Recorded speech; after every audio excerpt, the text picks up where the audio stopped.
ഇന്ന് കുറച്ച് അധികം മാമ്പഴം തന്നെ കിട്ടിയിട്ടാണ്. അപ്പോൾ ഒരു മാമ്പഴ പുളിശ്ശേരി വയ്ക്കാമെന്ന് വിചാരിച്ചു. അപ്പോൾ മാമ്പഴമൊക്കെ കഴുകി വൃത്തിയാക്കി തൊലിയൊക്കെ കളഞ്ഞ് നമ്മളൊരു മൺകലത്തിൽ മാമ്പഴ പുളിശ്ശേരി വെച്ചാൽ നല്ല രസമാട്ടാ. അപ്പോൾ അതിലേക്ക് ഇട്ട് അതിലൊരു അര സ്പൂൺ മുളക് പൊടി ഇട്ടു, അര സ്പൂൺ മഞ്ഞൾപ്പൊടി ഇട്ടു, പാകത്തിന് ഉപ്പിട്ടു, കുറച്ച് കറിവേപ്പില ഇട്ടു.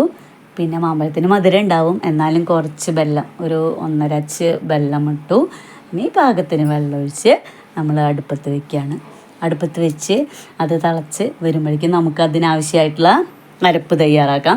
ഒരു മുറി നാളികേരം ചെരുകിയെടുത്തിട്ടുണ്ട്, 4 പച്ചമുളക്, കുറച്ച് കറിവേപ്പില, ചെറിയ ജീരകം, കടുക്, ഇതൊക്കെ കൂടി അരച്ചെടുക്കുക. അരയ്ക്കുമ്പോൾ നമ്മൾ വെള്ളം ഒഴിക്കണില്ല.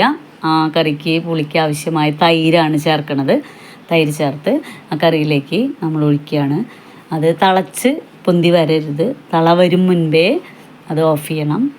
ഇനി ഒരു ചീനച്ചട്ടി അടുപ്പത്ത് വെച്ച് കുറച്ച് വെളിച്ചെണ്ണ ഒഴിച്ചു. അതിലേക്ക് കടുകും ഉലുവയും വേപ്പലയും ചുവന്ന മുളകും പൊട്ടിച്ചിട്ട് നന്നായി താളിച്ചൊഴിച്ച് കഴിഞ്ഞാൽ സൂപ്പർ മാമ്പഴ പുളിശ്ശേരി റെഡി.